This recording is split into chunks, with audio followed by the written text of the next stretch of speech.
Olá, meus amigos, tudo bem? Mais uma vez, bem-vindos. Vamos continuar o nosso curso de processo civil baseado em questões, certo? E como eu já tenho dito a vocês, é importante que vocês leiam a nossa apostila, além de assistir a nossa aula e de fazer as questões conosco aqui. Porque assistindo a aula, vendo os conceitos apresentados na aula e a resolução de questões, e lendo a apostila, vocês estarão com um conhecimento suficiente para fazer qualquer questão da prova de vocês para o Tribunal de Justiça do Rio Grande do Norte. Eu ouso a dizer que as questões que vão cair na prova de vocês ou serão muito semelhantes às que nós estamos tratando, ou tratarão dos assuntos do modo que nós estamos tratando, ou serão até mesmo iguais, certo? É muito provável que aconteça isso. Então, façam todas essas nossas questões, acompanhe nossa aula, se for possível, assista mais de uma vez para entender. Depois vá para a apostila, leia a apostila no respectivo assunto, e quando lá na apostila tiver algum artigo do CPC indicado para você ler, leia-o, certo? Que vai também, é importante também que o aluno tenha uma noção de como se escreve a lei, para memorizar um pouco a redação legal.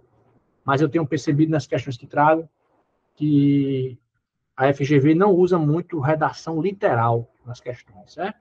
Ela usa um conhecimento sistemático. Por isso que eu estou tentando, assim, explicar a vocês.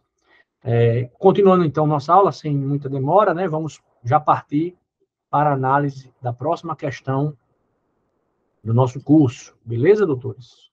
Vou compartilhar aqui com vocês. Doutores, nós vimos que o processo é esse instrumento de resolução de conflitos criado pela civilização para resolver um processo através de um terceiro imparcial quando há um conflito entre uma parte e outra parte. A parte autora, que é quem inicia o processo, e a parte ré, que é quem vai se defender no processo. E, ao final, pode até vencer, caso o autor não tenha razão nas suas alegações. Né? Acontece muito. Certo? Às vezes, o autor acha que tem o direito, entra com a ação, não prova o seu direito, não traz documentação adequada para o seu direito e pode acabar perdendo a ação. E quando ele perde, ele vai pagar ao réu que passou pelo processo honorários de sucumbência, ou seja, honorários pela derrota. Vai pagar o advogado da outra parte o honorário de sucumbência em virtude da derrota. Certo? E aí nós vamos agora começar a tratar das condições da ação e também de alguns elementos da ação. Porque, professor, o que é a ação? A ação judicial é um direito de ação. Para você, a todos, a lei não poderá afastar da apreciação do Poder Judiciário ameaça ou a lesão a direito. Quem lembra dessa redação? Essa redação está no artigo 5º e também no novo CPC. E ela traduz o princípio da inafastabilidade de jurisdição, ou princípio também chamado de acesso à justiça. Então, qualquer pessoa que se sinta ameaçada de lesão a um direito seu, ou já tenha sido lesada, pode procurar o Poder Judiciário para ou impedir a lesão ou retornar ao status quo anterior ao ser lesionado. E, não sendo possível, receber perdas e danos, ou seja, receber uma indenização pelos danos sofridos. Certo? Beleza, professor. Você já falou isso várias vezes, já entendi. E, então, a ação é um direito subjetivo da parte. A parte tem o direito subjetivo de buscar a proteção judicial. Certo? O nome disso é ação como direito subjetivo. Direito de ação, o direito de procurar o Poder Judiciário para solucionar conflitos. Beleza. E nós vamos aqui tratar nessa questão das condições da ação e também de alguns elementos que compõem a ação judicial. A questão diz o seguinte: questão de técnico da Defensoria Pública, né? Um cargo aí semelhante, no mesmo patamar de técnico judiciário, de 2019, portanto, uma questão atualizada, Defensoria Pública do Rio de Janeiro. são condições genéricas para o regular exercício da ação. Aí, o examinador traz para vocês o seguinte, ele traz na letra A, partes capazes e demanda regularmente formulada. Letra B, pedido e causa de pedir. Letra C, legitimidade ad causum e interesse de agir. Letra D, juízo competente, capacidade postulatória e capacidade para estar em juízo e representação processual. Vamos falando aqui do que cada um desses elementos nessas alternativas são, para depois nós buscarmos a resposta da alternativa correta, tá bom? Veja bem, meus amigos, começando aqui pela letra E, certo? O que significa capacidade para estar em juízo? Capacidade para estar em juízo, nós também chamamos de capacidade de direito, certo? A gente estuda isso quando estuda direito civil, né? Direito civil define capacidade de fato e capacidade de direito. A capacidade de direito é aquela que toda pessoa tem de estar em juízo, seja por si, seja representado ou assistido. Já estou trazendo para vocês alguns assuntos de direito civil, certo? A capacidade para estar em juízo não é uma condição da ação, certo? Ela é um atributo da parte que pretende procurar o Poder Judiciário. Ela é um atributo, uma característica de ambas as partes. Ambas as partes, para fazerem parte de uma relação processual, têm que ter capacidade para estar em juízo. Joia? Mas ela não é uma condição genérica da ação. Veja que nós temos aqui no enunciado da questão, uma pergunta sobre as condições genéricas para o regular exercício da ação. Certo? Para você exercitar uma ação, você possui condições genéricas e em alguns tipos de processo, alguns tipos de ação, nós temos condições específicas para que a ação possa ser intentada e ter o seu regular trâmite. Bom? Mas a capacidade para estar em juízo não é uma condição da ação, ela é um atributo das partes. Atributo que toda pessoa tem, conforme o Código Civil prevê. Chama-se capacidade de direito. Certo? Beleza. Capacidade de direito. Não é uma condição da ação. Além disso, a alternativa E fala também sobre representação processual. A representação processual é um instituto que existe quando alguém, uma pessoa, por não ter capacidade de exercer por si os seus direitos no âmbito do Poder Judiciário, para lá estar, precisa de um representante. Então, imagine, por exemplo, uma criança de 12 anos. Ela não tem capacidade civil para estar em juízo, certo? Por si só, né? Ela precisa, para buscar a proteção de seus direitos, ser representada pela sua mãe, pelo seu pai, para, em nome dele, buscar proteger o interesse desse menor. Quando o menor não tem pai nem mãe, ele pode ser representado pelo Ministério Público. Tá certo? Então, a representação processual não é uma condição genérica da ação. Ela é um atributo, um instituto que existe no direito civil, no direito processual civil, para aqueles indivíduos que são absolutamente incapazes ou relativamente incapazes.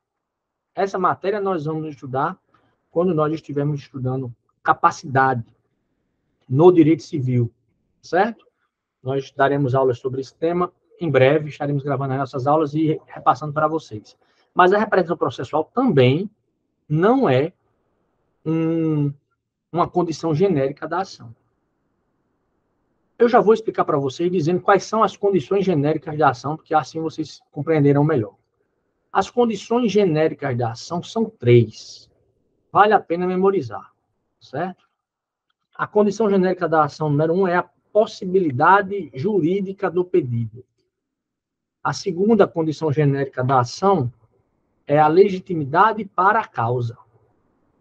E a terceira condição genérica da ação é o interesse de agir. Certo? Essas são as 3 condições genéricas da ação. Condição para que a ação possa começar. Beleza? Possibilidade jurídica do pedido, legitimidade para a causa, ou legitimatio é de causa, e interesse de agir. Professor, explique o que é cada um. Vamos lá. Vamos explicar o que é cada um. Alguém, para ingressar em juízo, quando for fazer qualquer pedido, tem que trazer um pedido que seja juridicamente possível. Certo?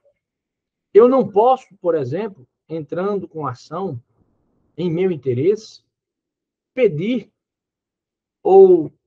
que o juiz declare a minha propriedade sobre a face oculta da Lua. A face oculta da Lua não é um bem jurídico que possa ser protegido pelo nosso direito civil e não tem, né?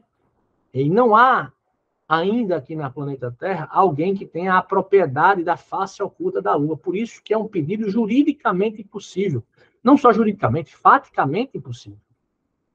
Então, a possibilidade jurídica do pedido é uma exigência para que alguém possa ingressar com ação. Eu não posso entrar com ação para pedir algo que é impossível juridicamente. Eu posso entrar com ação, por exemplo, para requerer a antecipação da minha herança? Não. Por quê? Porque não existe herança de pessoa viva. Graças a Deus, os meus pais estão vivos. Eu espero que eles ainda tenham muitos anos de vida. Mas não, professor, mas eu sou filho, eu quero já antecipar a minha herança, professor. Eu vou entrar com ação pedindo a minha antecipação da minha herança. Só, meu caro, que só tem que falar em herança quando alguém morre. Antes de alguém morrer, não há herança. Não existe herança de pessoa viva. Esse é um pedido juridicamente impossível. Certo?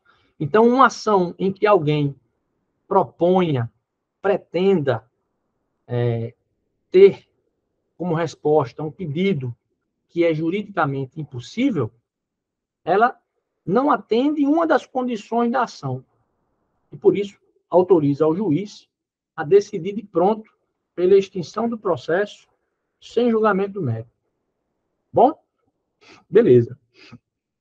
Então, a possibilidade jurídica do pedido é uma das condições de ação. São apenas 3 condições genéricas. Não vale a pena a gente memorizar. Né? Você que está estudando aí e ainda está tendo o primeiro contato com o processo civil. A segunda condição genérica da ação é a legitimidade para a causa, ou, em latim, legitimatio ad causam. Certo? Legitimatio ad causam. Eu nem sei se a pronúncia correta é essa, que eu não falo latim fluentemente. Certo? Legitimatio ad causam, ou seja, legitimidade para causa.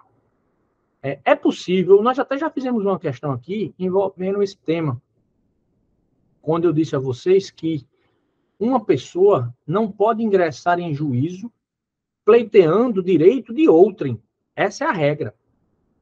Isso até pode acontecer de forma extraordinária, mas isso acontece de forma extraordinária excepcionalmente, certo?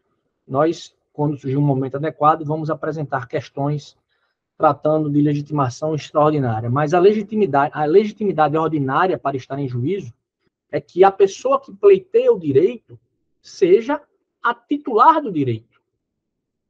Eu não posso pleitear direito de um terceiro, certo? Porque eu me senti ofendido pelo que o terceiro, a dor que o terceiro sofreu, ou o dano que o terceiro sofreu. Eu posso pleitear judicialmente direitos que são meus, dos quais eu sou titular. Mas eu não posso ingressar numa ação, propor uma ação, se eu não tenho legitimidade para aquela causa. Ok? Eu só posso pleitear direito meu, eu não posso pleitear direito de terceiro. Essa é a regra no processo civil. Bom? Então, é a segunda condição genérica da ação. E a terceira condição é o interesse de agir. Né? O interesse de agir. Professor, qual é o interesse de agir? Às vezes, acontece muitas vezes, do indivíduo nem ter nem legitimidade nem interesse para agir. O interesse de agir tem a ver com a utilidade do processo. Ok? A utilidade do processo. A pessoa que vai ingressar com a ação judicial, aquele processo deve produzir ao final um resultado útil para ela. Ela primeiro tem que ter legitimidade para agir. O pedido dela tem que ser juridicamente possível, ou seja, portanto, autorizado pelo ordenamento legal, pelas leis do país. E ela precisa ter o interesse de agir, porque é preciso que aquele processo, após uma tramitação, produza para aquela pessoa um resultado útil. Que, pelo menos em tese, ela esteja buscando algo que tenha utilidade para ela. Certo? Chama-se a isso interesse de agir. Suponha que eu tenho um contrato com o professor André, ou com o professor Vomer, aí o professor Vomer me pagou, me pagou.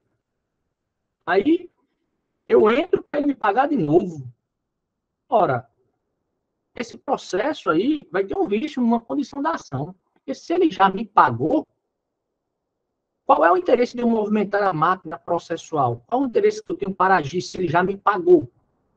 E a relação contratual que gerou direito já foi satisfeita, já foi extinta, já foi completada. Então, faltaria interesse de agir da minha parte. Eu vou cobrar dele o quê, se ele já me pagou? Para que o processo vai ser útil? Para que o juiz vai conhecer da petição inicial, citar o devedor, citar o professor Vomer, para ele trazer uma contestação dizendo que já pagou, para no final perceber que ele já tinha pago e o processo vai tramitar para isso? Falta interesse de agir da minha parte. Muitas vezes, pessoas ingressam com processos com ausência de uma dessas condições da ação. E aí, a depender da condição da ação, que foi inobservada, ou seja, que não foi observada pelo autor, o processo pode ter um julgamento de extinção logo de cara ou de improcedência, a depender do caso, certo? Mas então, meus amigos, essas são as três condições da ação, três condições genéricas. Existem ações, mandado de segurança, ação direta de inconstitucionalidade. Existem alguns tipos de ações judiciais que têm interesse, que têm condições específicas de agir. Mas nós não vamos estudar ela agora nesse exercício, certo? Eu estou pegando exercício da FGV dos últimos 5 anos. Quando nós encontrarmos algum para apresentar para vocês, a gente vai trazer, tá bom? Mas essas são as três condições da ação. Possibilidade jurídica do pedido, legitimidade para a causa, ou, em latim, legitimatio ad causam, ou interesse de agir. Memorizem essas três condições de agir. E aí, com essa explicação, nós vemos que a alternativa correta seria a letra C, certo? Letra C seria a alternativa correta. Aqui, há duas das três condições genéricas da ação. Nós já vimos que capacidade para estar em juízo não é condição da ação, nem representação processual. Professor, e juiz competente e capacidade postulatória, o que é isso? Primeiro vamos falar de capacidade postulatória. Capacidade postulatória compreende um atributo dado àqueles que têm competência técnica para estar em juízo. Somente, portanto, em regra, na imensa maioria dos processos, existem pouquíssimas exceções, é que um indivíduo que não é advogado tem capacidade postulatória. Porque capacidade para postular em juízo é uma competência técnica dada a uma profissão específica, que são os advogados. Certo? Também tem capacidade postulatória algumas outras autoridades. O Ministério Público tem capacidade postulatória, o Defensor Público, O delegado tem uma capacidade postulatória, o delegado de polícia tem uma capacidade postulatória reduzida, mas também tem. Mas não para estar em qualquer processo, né? Essas pessoas aí que eu trouxe para vocês possuem capacidades postulatórias específicas para determinados ramos. Fixem a regra que é quem tem capacidade postulatória é quem é advogado inscrito na OAB. Essa é a regra geral, certo? E, portanto, para poder peticionar em juízo, qualquer um de nós que não somos advogados, precisamos estar com um acompanhamento técnico na imensa maioria dos processos que exige, que, pois nós não temos capacidade de postular em juízo, e, portanto, nós damos desse auxílio, né, dessa representação jurídica, né, de um advogado. Existem processos que não precisam disso, são processos do juizado especial, que nós não vamos tratar agora, certo? Algumas ações na Justiça do Trabalho também não precisam de advogado, e os processos administrativos não exigem a presença de advogado. Mas essas são exceções, fixem as exceções, porque caso caia, vocês vão compreender essas 3 exceções. Processo no juizado especial, até determinado valor, 20 salários mínimos, se for juizado especial estadual, 40 salários mínimos, se for juizado especial federal. E a partir de 60 salários mínimos, já é obrigatório advogado, certo? Então, beleza. Mas isso aí não é matéria desse assunto agora, não. Mas, em regra, para ter capacidade postulatória, tem que ser advogado. Bom, meus amigos? Pedido e causa de pedido, professor, é o quê? Pedido e causa de pedido são elementos da ação. Fazem parte da petição inicial. São requisitos, né, da petição inicial. Pedido e a causa de pedido. A causa de pedido são as razões de fato e de direito que levam o autor da ação, da petição inicial, formular o seu pedido. Certo? Mas não são condições da ação. Condições genéricas da ação. E nós temos ainda partes capazes e demanda regularmente formulada. Demanda regularmente formulada. A demanda, quando já está formulada, ela não é considerada uma condição da ação. Agora, partes capazes têm a ver com pressupostos processuais. Pressupostos processuais. Não são condições da ação. Bom? Então, reflitam, fixem isso, que é isso que vai cair na prova de vocês. Quais são as condições genéricas da ação? Possibilidade jurídica do pedido, legitimidade para a causa, ou legitimidade ad causa, interesse de agir. Certo? Essa questão foi cobrada e há uma grande chance de cair de forma semelhante na prova de vocês. Quando a prova acabar, quando a prova acontecer, nós vamos corrigir, nós vamos ver quantas das questões que caíram nós demos aqui no nosso curso. Vocês vão ver como o curso foi direcionado para aqueles que, inclusive, nem têm formação jurídica, porque vocês vão conseguir passar com essas nossas aulas se vocês estiverem seguindo essa rotina, essa receita, assistindo às aulas, refazendo esses exercícios aqui por si só e lendo o nosso manual. Tá bom? Então, vamos lá. Agora vamos analisar a próxima questão dessa aula 3, segunda parte. Beleza, vamos lá. Beleza, vamos lá. Eu vou só interromper aqui o compartilhamento rapidamente. Percebam, portanto, que até agora, em todas as questões que eu trouxe, desde a primeira aula até agora, não teve nenhuma questão que foi a letra da lei. Né? Vocês perceberam isso? Até agora, nenhuma das questões que eu trouxe foi a letra da lei. Por isso, doutores, que eu não estou fazendo um curso baseado na letra da lei, certo? Eu estou tentando trazer os conceitos com questões e depois vocês, quando forem ler a minha apostila, vocês vão perceber lá a citação de alguns artigos da lei. Aí esses artigos que eu citei, você vai lá e lê. Agora, não precisará ler todos os artigos do CPC. Quem puder, ótimo, vale a pena. Mas não vai ser preciso. Para você fazer a sua prova, você vai conseguir ter sucesso com base apenas nessas nossas aulas aqui e nesses exercícios, nesses conceitos que eu estou trazendo para vocês, tá certo? Agora para a questão 2, né? Vamos lá. Compartilhei com vocês, vocês já devem estar vendo. Diz a questão 2 o seguinte: também em 2019, técnico judiciário do Tribunal do Distrito do Ceará, FGV, certo? Menor, absolutamente incapaz, regularmente representado por sua mãe. Olha aí. O menor, por ser absolutamente incapaz, não pode estar em juízo sozinho. Eu falei isso na primeira questão, quando eu estava falando da capacidade, né? Ele tem que estar representado pela sua mãe, certo? Esse menor ajuizou a ação em foro relativamente incompetente. Em foro relativamente incompetente. O que, todavia, deixou de ser arguído pelo réu na primeira oportunidade de que dispunha. Ou seja, o réu, suponha aí que seja o pai, né? Aqui a questão não falou, né? Quem é o réu. Então pode ser qualquer um. Então, veja, o réu, ele foi citado em uma ação proposta pela mãe do menor, representando o menor, e ao contestar, ele não trouxe na primeira oportunidade o que nós chamamos de exceção de incompetência. Porque, como se tratava o juízo em que a mãe propôs a ação era relativamente incompetente, caberia ao réu, na sua contestação, se quisesse levar o processo para o juízo competente, arguir exceção de incompetência. Mas se o réu não faz isso na primeira etapa, na primeira chance que ele tem, eu até já falei para vocês na aula anterior, que a competência se prorrogaria, não é isso? Vamos se lembrando dos termos que eu usei e das aulas anteriores. Por isso vale a pena assistir as aulas de forma sequencial, certo? E aí, o réu não trouxe essa alegação. Beleza. Todavia, ao ser intimado para atuar no feito, o Ministério Público suscitou o vício de incompetência no prazo legal. O Ministério Público tem algumas prerrogativas e alguns deveres, alguns mônus, certo? E nas ações em que há menores envolvidos, a participação do Ministério Público ela é obrigatória pelo juiz.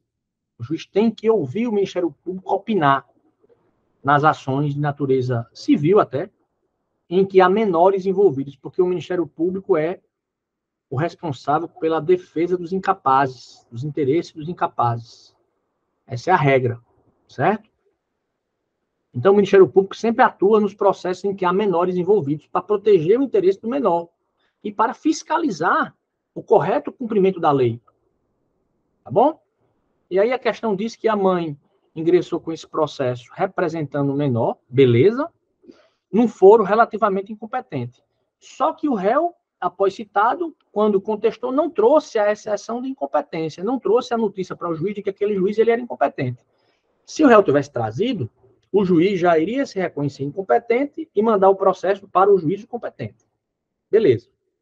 Para dar celeridade à tramitação. Mas como o réu não trouxe, aí, e como o processo envolve menor, o juiz tem que ouvir o Ministério Público. Ele abre busca ao Ministério Público. O Ministério Público se manifestou e detectou essa falha processual. Como o Ministério Público é o fiscal da lei, certo? O Ministério Público pode detectar qualquer falha no cumprimento do rito processual para corrigi-la. Então, o que é que a alternativa A, B, C, D e E trazem? Vamos ver aqui a resposta que diz que o Ministério Público, como fiscal da lei, na proteção do interesse do menor, pode atuar num processo desse, né? No que toca à competência. O Ministério Público tem competência para fazer isso. Então, a alternativa A diz: todavia, ao ser intimado para atuar no feito, já que é obrigatório ouvir o Ministério Público no feito em que há menores envolvidos, o Ministério Público suscitou o vício de incompetência no prazo legal. Aí aqui a resposta A diz assim: ó, a incompetência relativa se prorrogará, pois o Ministério Público não pode suscitá-la. Essa alternativa está errada. Se tratasse de um processo entre partes capazes, não caberia ao Ministério Público se meter, porque o Ministério Público não atua como fiscal da lei em processos cujos direitos lá discutidos são disponíveis, né, como fiscal da lei. Mas, havendo incapaz, o Ministério Público tem o dever de ser, o juiz tem que dar a palavra ao Ministério Público, tem que ouvir o Ministério Público, para que o Ministério Público fiscalize o correto cumprimento da lei. Então, em havendo incapaz, o Ministério Público pode arguir tudo que ele perceber de errado na tramitação do processo. E aí a letra A diz que a competência se prorrogará, pois o Ministério Público não pode suscitá-la. Não, o Ministério Público pode suscitar. Porque nesse tipo de processo, o Ministério Público defensor do interesse dos incapazes, certo? Ele é obrigatório a vir, e além disso ele é fiscal da lei, certo? Porque muitas vezes a mãe pode estar tendo um conflito de interesse com o menor, né? O pai está com conflito de interesse, então o Ministério Público tem que fiscalizar a atuação, inclusive dos pais, na hora de representar os seus filhos menores em juízo. Por isso que o Ministério Público é sempre chamado, é um dever, é um mônus público do Ministério Público, certo? Então essa alternativa é estarrada por isso. A letra B diz assim: a incompetência relativa pode ser arguída pelo réu a qualquer tempo ou grau de jurisdição. Essa alternativa também está errada. Lembrem que eu disse a vocês que quando se trata de incompetência relativa, o réu deve arguí-la no momento da sua contestação, na sua primeira oportunidade. Se ele não fizer isso, em regra, em se tratando de partes capazes, a competência vai se prorrogar para o juízo que recebeu a ação. Mas, se ele não fizer isso no primeiro momento que ele tem chance, qual seja a contestação, a competência vai se prorrogar. Então, ele não pode fazer isso em qualquer momento do processo, em qualquer fase do processo. Se se tratasse de uma incompetência absoluta, aí sim, incompetência absoluta pode ser arguída em qualquer fase e grau de jurisdição, certo? Mas incompetência relativa não pode ser reconhecida de ofício pelo juiz e tem que ser arguída pelo réu na primeira oportunidade em que ele tiver de se defender, ou seja, a contestação, certo? Então a letra B também está errada. A letra C diz assim: caso a arguição de incompetência relativa seja acolhida, o processo deverá ser extinto sem resolução do mérito. Não é essa a solução adequada quando a incompetência relativa é acolhida pelo juiz, ou mesmo quando a incompetência absoluta é reconhecida pelo juiz. Já estou aqui introduzindo outros assuntos. Quando o juiz se declara incompetente por motivo de incompetência absoluta, ou quando, após arguída pelo réu, a incompetência relativa, o juiz se reconhece incompetente, para evitar lentidão processual, mirando concretizar o princípio da razoável duração do processo, o princípio da efetividade processual, o juiz não deve extinguir o feito sem resolução do mérito, ele deve encaminhar o feito para o juiz competente. Porque com isso vai se evitar de o autor ter que entrar depois com outra ação lá no juiz competente. Certo? Então, para dar utilidade, celeridade e efetividade ao processo, o juiz precisa, ao reconhecer a incompetência, não extinguir o processo, e sim remeter o processo para o juiz competente. É isso que manda o nosso CPC. Bom? Letra D, diz assim, ó: o juiz da causa pode pronunciar de ofício a incompetência relativa. Nós já vimos aqui, eu já falei hoje, e em outra aula, que a incompetência relativa tem que ser arguída pelo réu na primeira chance de contestação.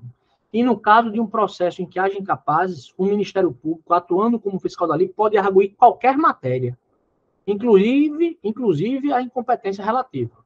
Agora, incompetência relativa não pode ser reconhecida de ofício pelo juiz, certo? É vedado o juiz reconhecer a incompetência relativa para trabalhar menos no processo civil, né? Para poder remeter o processo para outro juiz. Apesar de alguns fazerem isso na prática, a gente acaba vendo, isso está errado, isso é ilegal, certo? Tem juiz, às vezes, que quer se livrar do processo, aí ele vai e reconhece incompetência relativa de ofício. Isso é um ato feio, né? E é ilegal, além de ser feio, né? Demonstra uma certa desídia, né? Enfim, é ilegal, certo? O CPC não autoriza isso, mas tem deles que fazem, beleza? E, por último, nós temos a alternativa E, que diz que a incompetência relativa pode ser arguída pelo Ministério Público nas causas em que atuar. O Ministério Público, nas causas em que atuar, meus amigos, ele pode alegar qualquer matéria, qualquer assunto. Ele é o fiscal da lei, certo? Em sendo o fiscal da lei, ele pode arguir, levantar qualquer tese, certo? Se vai ser acolhido ou não pelo juiz é outra coisa, mas que ele pode atuar livremente, com independência, com imparcialidade, em qualquer feito que ele atuar, seja como parte, seja como fiscal da lei, ele pode arguir qualquer matéria. Então, a resposta correta aí, como vocês podem ver, é a letra E, certo? E com isso, nós finalizamos aí mais uma aula, um videozinho aí de aproximadamente 30 minutos, né? Estamos finalizando em mais uma aula, aula 3, parte 2, tá bom? Vou interromper aqui o compartilhamento. E desde já eu agradeço a atenção, eu peço a vocês que estudem, leiam a nossa apostila sobre esses assuntos que eu estou tratando. Vocês estão percebendo que as questões envolvem essas matérias de competência, legitimidade, né? Citação, tem muitas questões envolvendo isso. Eu acredito que questões na prova de vocês envolverão muitos desses temas, e as próximas questões nós também vamos tratar de outros assuntos aí da nossa ementa, do nosso edital, tá bom? Bons estudos e até a próxima. Eu quero parabenizar a você que chegou até aqui nesse vídeo, estudando processo civil conosco, estudando direito civil conosco, ou direito eleitoral conosco. É um prazer tê-lo no nosso canal, recebendo conteúdo de qualidade que vai lhe ajudar na sua formação jurídica e também para que, se você pretender entrar em concursos públicos. Esse projeto é um projeto pessoal que eu tenho, que visa distribuir conhecimento com razoável qualidade para todos aqueles que queiram se formar, incrementar o seu repertório jurídico e intelectual e, mais do que isso, concorrer a cargos públicos. De toda forma, meus parabéns. Mas, se você gostou desse conteúdo e entende que esse conteúdo lhe ajudou no seu engrandecimento, e se você quer me ajudar nesse projeto, eu ficaria muito grato se você pudesse fazer um Pix para o número que aparece aí na sua tela, de modo que esse projeto possa ser incrementado, aumentado, já que até o presente momento eu tenho investido todas essas aulas, todas essas edições, têm sido financiadas por mim mesmo, com recursos próprios, e para eu poder expandir o projeto, eu preciso da sua ajuda. Então, qualquer valor que você fizer de Pix para o número que se apresenta aqui na sua tela será bem-vindo, não é obrigatório, só faça se você entender que vale a pena e que você queira, caso você queira ajudar na expansão desse projeto educacional do professor Arley Souza, e se você fizer, ficaria muito grato. Se não fizer, não tem problema, nós vamos tentar devagarinho expandir esse projeto, mas se você puder nos ajudar, ficaremos muito gratos. Um Pix de qualquer valor, seria, eu diria, uma ajuda, né, uma contribuição para que a gente possa incrementar esse nosso projeto. Bom, eu agradeço a atenção de vocês, continue nos estudos, a formação da gente ela é um caminho constante ao longo de toda a nossa vida, e se você pretende alcançar algum concurso público, não pode parar na metade. O concurso público é uma maratona, né? Não é uma corrida de 100 metros. Então, permaneça estudando, permaneça revisando, confie em você mesmo, que o seu baú do conhecimento está sendo enchido todos os dias que você assiste a aula com a gente, faz os exercícios com a gente e incrementa, né, seu repertório intelectual com a gente. Tá bom? Muito obrigado e até a próxima.